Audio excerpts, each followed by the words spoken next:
Hello everyone, and we are going to talk about some more form changes that are coming up. Now, I believe it was July last year when we did a complete revamp of all of the area forms, and with that came some contention around some of the clauses, some of the implications, and we have been dealing with some workarounds on a few of them.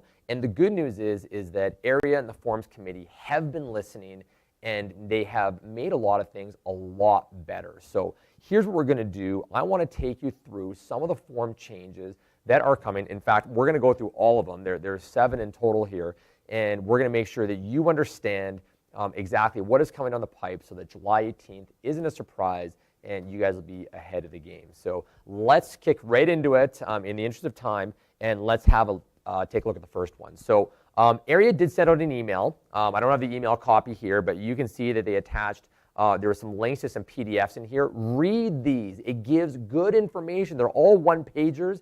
They're very simple to go through, and it tells why the change was made and what exactly is happening. So here's the first one. This is clause 2.4 right here, but you'll see that this affects the residential purchase contract, the country residential purchase contract, and the resale purchase contract.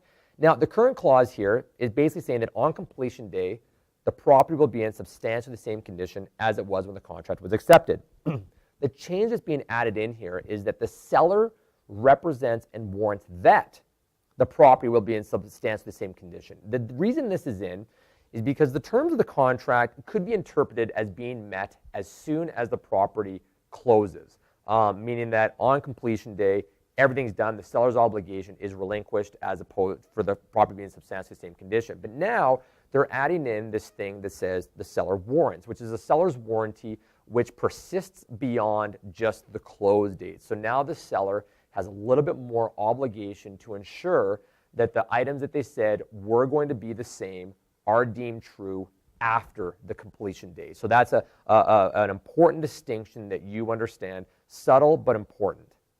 Let's take a look at the next one. So that was 2.4. This one affects the same purchase contracts, the residential, country residential, and condominium.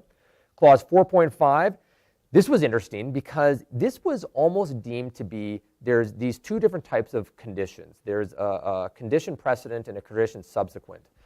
So the first one is that the condition has to be met in order for the property to close. But this condition subsequent means that at any time before the closing, if this item happens, the deal can be dead. So here's 4.5. It says if the buyer fails to pay a deposit as required by this contract, the seller may void this contract at the seller's option by giving the buyer written notice.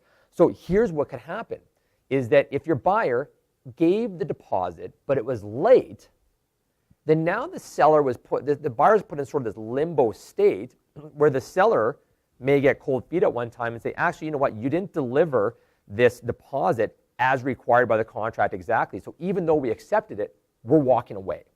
And that was a big problem. So we were actually telling people that when you actually got notice from the seller accepting and waiving 4.5, their rights under 4.5 as a matter of practice. So now they've added this change that says 4.5, if the buyer fails to pay the deposit by the agreed date, so fine, the seller may void this contract. So again, buyers, make sure you're not late, because at the onset, the seller still has the right to void the contract if the deposit comes in late. However, the seller's option expires now whenever the seller accepts the deposit, even if late. So if the seller accepts the deposit, it's deposited in to the trust account, it is now, even though it's late, the seller voids their option to void the contract. That's a lot of voiding. It's almost like a double negative, but the seller, their option expires to terminate the contract. So it leaves a little bit less ambiguous, which is a great, great change.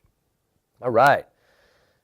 6.1 here. This is interesting because it says here in 6.1 that the seller represents and warrants to the buyer that the location of the building is not on any easement, any right-of-way, neighboring land. So the location of the building is all in the right place, except for there's some cases where the city may have improved an encroachment by a fence, and they've actually, the seller may have paid, and the city has given actually written compliance on that, except the location of that is not in the correct place, but the seller has agreed to it. So in this case, it cleans it up a little bit, where it says, the seller represented warrants that the location of the building is on land and not in any easement. So they've actually would have been against that even if the city has approved it in writing. But now they've actually addressed that and said, listen, if the city approved that this fence is in the wrong spot, but we said it's okay, it's in the wrong spot, everything's still okay.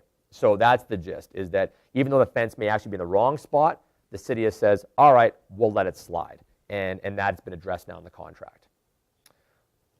As for 6.1, continuing on to that, it says the seller represents and warrants that any known government or local authority notices regarding the property and known lack of permits for anything that have been disclosed in writing in this contract.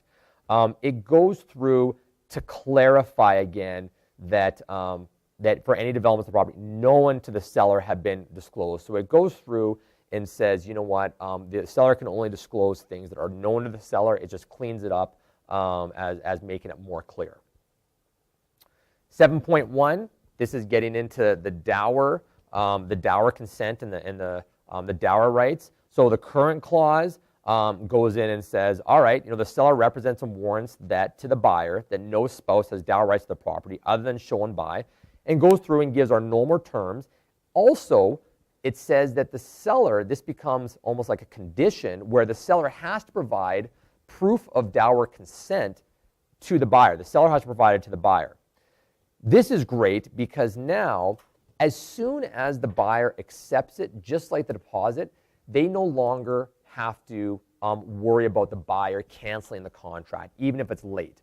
So if this dower consent comes in, even if it's late, then the seller still has to proceed. So this goes through and says, this buyer's option expires when the seller delivers the consent and acknowledgement form, even if delivered late. So again, it's not giving this sort of option for the buyer after the contract to terminate it if the dower consent has not been provided. Our second last one here, our current clause, talking about electronic transfer, the lawyer's trust check. This is nothing that you need to worry about, but lawyers aren't typically transferring by electronic transfer. Therefore, it just says the buyer will pay the purchase price by lawyer's trust check or bank draft. Lawyers are currying checks back and forth. That doesn't affect your practice. That affects the items at the lawyers, but I wanted to make you aware of what that meant. And also, the final one here is something that's in addition to the sales of buyer's property schedule. So there was no current clause, but they inserted a clause that basically clarifies what happens and takes away some of the seller's power here. So the seller has the option to give the buyer's notice during the course of this sale of the buyer's home condition. And when they do that, it basically says that all conditions must be waived as soon as they give notice. It's very onerous for the buyer. I mean, to have it where you may have to waive this within 48 hours and all your conditions, your financing, your home inspection, the whole 9 yards are waived. If the buyer feels like they are in a position now to waive this condition, what it does is they added in this new clause and it says, if the buyer gives written notice waiving the sale of buyer's home condition before the seller provides the seller's notice to waive all the buyer's conditions under 1.6, then the condition day for any other condition will be agreed in this contract. So now, if you don't really understand what that means, you may have not gotten your financing and home inspection in place right away. Let's say that you put an offer in on the seller's property and the next day you get notice. Well, now you only have 2 days or 24 hours or 48 or 72 hours to get all your conditions waived. If you're confused about this, AREA goes on to provide an explanation of some best practices here. It says, how does it affect my practice? And it basically says that best practice recommendation is to structure the buyer's offer so the sale of buyer's property condition is to be met by a specific date, and then all other conditions will follow in chronological order. So you're going to have to write this in, but your financing will be 5 business days following the date of removal of condition, and in home inspection, 10 business days following the date of removal of the sale of the buyer's property condition. So then when your buyer waives that sale of buyer's property condition, then they have 5 days to waive the financing and 10 days to waive the business days. But it eliminates the seller's option at the end of that to pigeonhole the buyer into, even though they're trying to waive the condition, giving them notice before that. So that's that's a bit of some changes there. Those are actually the 7 changes that we have coming in to the purchase contracts. I encourage you to go in and look through these. Thank you so much, Mason, for that. I encourage you to go through, visit your area email, just search for area or forms changes up in your email and have a look at these. It's very important because it's a matter of practice and these changes have very real implications for your clients. So you need to be ahead of the curve and understand exactly what's coming down the pipeline. Read the sale of buyer's home condition. Read the old contract. Save a copy of the old contract so you understand what's going to happen when the change comes very specifically as a matter of practice, and you're going to be a lot better positioned to represent your clients well.